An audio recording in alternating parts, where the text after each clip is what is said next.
Bharat Ratna doctor Babasaheb Ambedkar यांचा संसदेमध्ये अपमान करणाऱ्या केंद्रीय गृहमंत्री अमित शहा यांना पदावरून बरखास्त करावे या मागणीसाठी आज पुन्हा वर्धेतील जनता रस्त्यावर उतरली। आज गांधी पुतळ्याजवळ संविधान प्रेमी विचार मंचाच्या वतीने जोरदार धरणे आंदोलन करून मनुस्मृतीचे दहन करण्यात आले।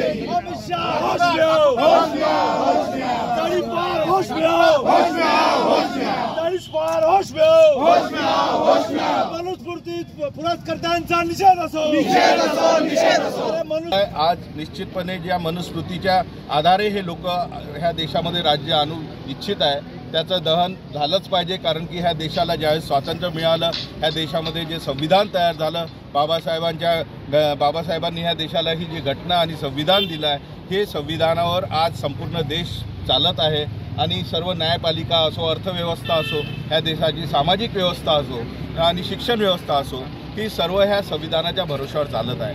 आणि ह्या संविधानाला जर कोणी हानी पोहोचत असेल तर निश्चितपणे ह्या मनुस्मृती जे आणणारे लोक आहेत ज्यांचे विचार आहे त्याचं आम्ही आज इथे दहन केलेलं आहे।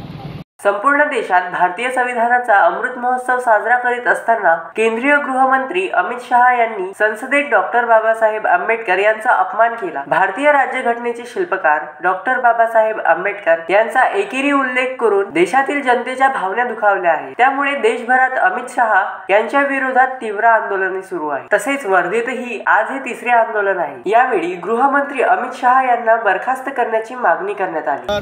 हे भारतीय संविधानाचे शिल्पकार आहेत। भारताच्या उपेक्षित, वंचित आणि शोषित जनतेला न्याय मिळवून देण्यासाठी त्यांनी संपूर्ण आयुष्य खर्ची केले।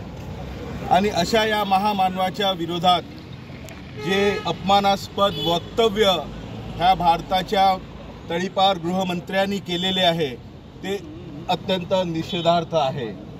आणि ह्या वक्तव्याचा म्हणजे लोकशाहीच्या मूल्यावर आघात करण्यासारखा हे वक्तव्य आहे।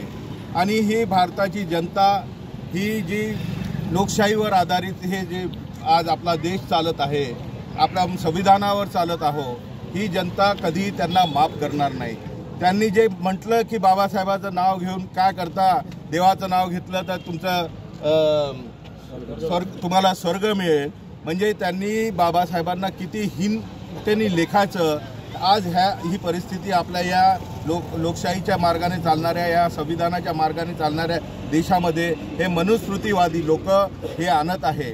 आणि जनतेने आता आपल्या या सर्व जनतेने, बाबासाहेब केवळ एका समाजाचे नव्हते, संपूर्ण देशाचे, संपूर्ण जनतेचे होते।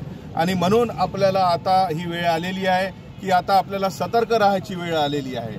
त्यांना संविधान बदलवण्याची जी त्यांची मागची मनोकामना होती ती ह्या देशातील जनतेने पूर्ण होऊ दिली नाही। जर त्यांच्यात हिंमत असेल तर त्यांनी बाबासाहेबांचे आपले जी लोकसभा जिथे होते, जिथे ह्या देशाचं कामकाज चालते संसदमध्ये, ते तितके पुतळे आणि फोटो हटवून दाखवावं यांच्यामध्ये जर हिंमत असेल तर। हे ज्या पद्धतीने आज हे वक्तव्य करत आहे, त्यांना वाटत आहे की ही देशातील जनताची धार बोथट झाली आहे, तर ही धार बोथट झालेली नाही आहे। निश्चितपणे Santosh Deshmukh, the sting operation news, Wardha.